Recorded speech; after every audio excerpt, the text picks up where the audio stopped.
Okay, so here is Tomax and Xamot.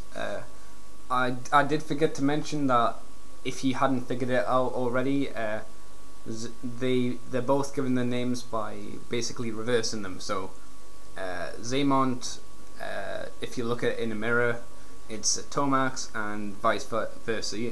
It's quite a nice little thing if you hadn't picked up on that. You're quite dense. In my personal opinion, but it is quite, if you're not looking for it, I suppose you won't see it. So because both of the toys are basically the same, and I've taken Xamot off his stand first, we'll have a look at him in more detail, because there is quite a few little nice touches they've added to these figures. I just need to find my pointing pen. Yeah. I'll just go for this one instead. Right, so as with the rest of the 25th anniversary line, they are very detailed and nicely done. One really good feature is this single-handed laser pistol thing, which again they use in the cartoon series, and I'm sure anyone who army builds will probably want this gun for some of their army, because it's a really nice kind of futuristic hand machine gun. Yeah, I'd say it's kind of a hand machine gun laser rifle thingy. It's nice. I like it. Right, so on to the detail of the guys itself. Another way you can tell as Xamot from Tomax is Xamot has the classic scar on his face there. It's not some kind of weird error they made a mistake on. It is meant to be there.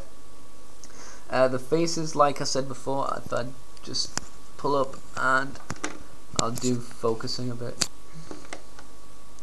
No, I apologise for this. This is a problem with manual focus. There we go. That's quite nice. As you can see from the faces, they are quite nicely detailed. A lot better than the old G.I. Joe stuff we used to see. I mean, problem you could say is that under the hairline here, it does lose a bit of colour.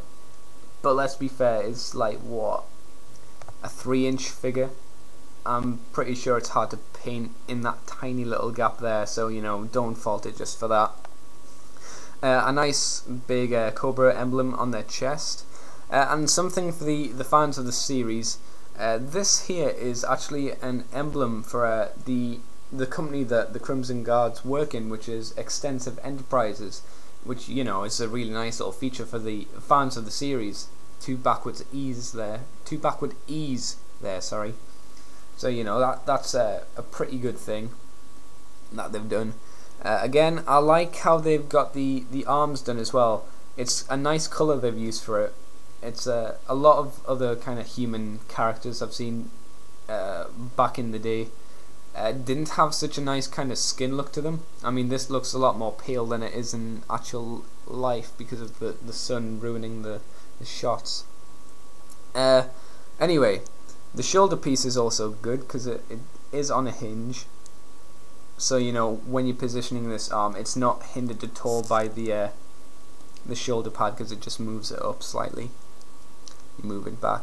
It's also not a complete part of the suit. It does kind of wobble around. I wouldn't try and take it off, but I'm sure for those persistent enough and willing to try it, you could probably take it off with some force to it. So we'll have a quick spin round of the top half of the body. Again, looking quite good from the back. Not, it's a bit more dull than the front, but if you're a collector, you're going to be displaying it this way round anyway. So and like all G.I. Joe figures, they have the classic hole in the back there for any kind of backpacks or accessories you may pick up, and you may think, yeah, why not? One problem I do have with them, and this is for both the figures, is the hands. Because the body mold's exactly the same, the hands are exactly the same, so the gun really only fits. I mean, it does fit in the other hand, but it fits better into this hand than the other hand. In the other hand, it's got a tendency to fall out a lot more. I'm sorry, I'm not showing it too well, but trust me, it doesn't go down too well.